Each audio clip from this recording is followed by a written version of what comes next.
How's it going, guys? It's Magnitudex for GamersBeverage, and I'd like to introduce EscoBlades, who's leading this kind of dual commentary with me. And what we're going to be doing is we're going to be covering the Assassin's Creed Revelations E3 kind of post wrap up, just going over single player, multiplayer, and anything else that we can kind of throw in there for you guys. So I'll give it to Esco right now to kind of introduce himself. Esco? Hey, how you doing? Hi to everybody watching on the Gamers Beverage channel, and thanks, Pavel, for having me on this dual commentary. Not a problem. So, just to kind of, I guess, to start off, we can start talking about the single player. Yes, E3 was full of so many goodies, and we got to see, you know, sort of more detailed. We got to see the trailer, obviously, the Assassin's Creed Revelations trailer, and we got to see there were some secrets in that, weren't they? Especially right at the end. Exactly, yeah. Tons of secrets. Even just watching through the video itself, kind of the official like CGI trailer, you can pick out the little nuances that Ubisoft is kind of trying to push out to the public. Mhm. Yeah, definitely. I was really impressed with the actual trailer itself. I have a feeling it's definitely going to be close, if not Game of Show at E3. They've already got in a few nominations, and it's looking really good. A lot of people I've spoken to in the industry have said it's one of the best trailers they've ever seen ever. That's quite high Exactly. praise. I mean, I was kind of freaking out about the whole aspect of how he was actually fighting against the, I believe it's the Ottoman army? Is Yeah. that what it was? Yeah, it was a Templar Ottoman army, and it was weird because he stood there contemplating, and then the arrow flies into him, and that's the start of the emotion, isn't it? You think, no, it can't be, and then you just see them all amass, and that's when you see Ezio become real badass. Exactly. I mean, watching him just snap that arrow from his shoulder, drop it to the ground, and then as soon as he did that, kind of like the backflip over the person's back, Yeah. I was just sold on the game right there. I was just like, you know what, it's going to be probably the most amazing game for 2011. Oh yeah, definitely one of, if not the best. I memean, that move right there. I was watching it with a friend, and I just said, Ubisoft, take my money now. Just Exactly. Another thing I know that they kind of showcased when they did do a kind of a demo playthrough, they did show you the actual fighting mechanic. Mhm. And I'll be honest with you, like what you see in that E3 trailer, you actually do see in the gameplay itself. Yeah, you do with them. They'd always made a point of, showing the Ezio's. He's moved beyond being a master assassin now. He's older, he's wiser, and the fact that he's older hasn't necessarily slowed him down. He knows how to pick his fights now. He's a lot wiser, and he's almost more nimble on his feet.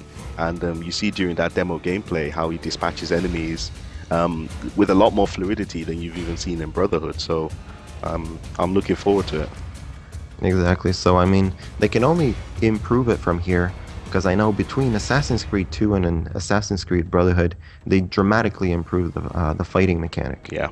of the game. Now I'm assuming they're just going to take it to like a next level in Revelations. Yeah. Even though like seeing Ezio just stab somebody, flip over their back, and then flawlessly go into the next attack on the next person. Yeah, I think that's the evolution of not only the game engine, but also the kill streak mechanic that you had in a single player, where you start to kill someone, you could instantly target the next person, and you can do that one hit kill on them, and you can just basically flow the combo that way, and that's sort of that looks like that evolution of it. They could add more animations now, so you don't have to just stand there. Depending on what weapon you're using, you can then have a physical animation to put your guy on the ground while attacking the next guy, and it looks really polished. And I'm sure that's still like, alpha version that they just box together. Well, before exactly. you- They still have a couple months to go on it. They can do a lot of work. Mhm. Now, the thing I did also notice is his hidden blade does break. Yeah, it does. Like that was the one moment where I kind of thought to myself, well, like, does this mean that Ezio might die, Hmm. or does it mean that the weapons are now kind of fragile and they can break in game? That's a good point. I never actually thought about the second way. I mean, the first thing I thought when I saw the blade break was that, that must probably be the cinematic towards the end, where, because, they've said this is a culmination of his story. Whether or not we're going to see him actually die of old age or die in battle is another matter entirely. But if you think about it as him dying in battle, then that's a logical way. His iconic weapon breaks, and then he's captured, and you then see it proceed to the point where they want to hang him. He must probably put up a fight and then takes a leap of faith into that canyon or something. I'm just speculating here, but that's sort of the logical route you take. But that's actually a good point. I never thought of it that way. Maybe they've now put wear and tear into it so that you have some weapons that degrade over time and you have to repair. Maybe. Yeah. Another thing is, I know when he steps up onto kind of when he's getting hanged. Yeah. He steps up to the kind of the. I guess you can say like the leap of faith zone or whatnot. And he looks to his right and he sees Altair. Yeah. Now, in my mind, I kind of thought to like, it's almost as if he's getting ready to join Altair in the past. Yeah. That looks like, I know there's been speculation that in itself is maybe a project, a project of his subconscious, and obviously, having to find the seals and access Altair's memories and stuff. That might be the Animus then projecting, Altair to him within, the Animus. It's sort of a bit of a mind. It's sort of a bit of a, it can mess with your mind a little bit, because obviously all of this is Desmond's memories. So yeah, speaking of Desmond, actually, you saw the bit at the end where he enters what is effectively the Black Room. Exactly, the Animus kind of door. Yeah. I mean, what are your thoughts on that? I was honestly confused, because when I first saw it, all they showed was a big, like a rock wall with like a glowing door in the middle of it. And then I did actually see just momentarily the trailer for Desmond. He was actually stuck inside of kind of like a puzzle maze kind of type room. Yeah. And I'm thinking it almost plays from the point of where the Vinci Disappearance ends. Yep. And where he also ends with the ending of Brotherhood also. And I don't want to put out any spoilers for people, but at the end of it's always a cliffhanger for this game. It is. They love doing that, don't they? And you also get that classical ending where you hear the voices outside the Animus. And I was a bit confused, and I'm kind of thinking to myself, like, if how is Desmond actually stuck in this kind of Animus style world? And he's not Ezio, he's not Altair, he's not nobody. It's like his own memories are there. Yeah. And he's not projecting any ancestor. Yeah. Ubisoft had tried to explain that. I think I know when I'd spoken to Gabe and from what interviews we've seen at E3, they've said it's sort of like he's getting to the state Subject 16 was at, but he's not fully mad. He's free. Everything that's happened so far, and I guess whatever had happened at the end of Brotherhood, no spoilers obviously, but it's going to the point where his mind's a bit fractured, and he's kind of in this back room, the Black Room, which is sort of like behind the White Room of the Animus. It's sort of like a safe loading area where he now has to try and fight for his survival and try and sort of free his own fractured mind from that state, while trying to access these memories of his ancestors at the same time. So there's a lot of play going on with all three protagonists. Yeah, Exactly. Now, obviously, when he first steps into that room, you do see that kind of the hieroglyphs on the walls. Yeah. So in my mind, it's almost as if he wasn't the first one there. Yep. So this might be the room that Subject 16 also discovered, or just speculation, of course, but it'd be a great little theory that if that's how they're kind of tying everything in. Yeah. Now, we're going to just move on to what we know about the multiplayer. Yes. We're going to kind of just touch on it. We briefly saw what was happening. There is a thread going on the Ubi forums of kind of people, what they noticed and what they're kind of picking up on. Now, what are your thoughts and what you've seen from it so far? Okay, so the multiplayer, it was taken on a cam. Somebody playing who we should probably point out was an epic noob, but that's fine. Everyone was a newbie at this game at some point.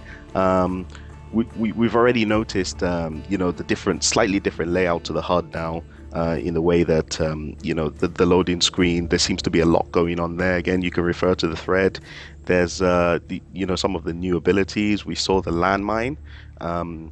which a friend of mine who was at E3 told me sort of like it's like a stunning weapon. So you can place it to try and set a trap and lead your pursuers there. And if they step or trigger the landmine, then they're disorientated, and then you can move in to get a proper stun on them.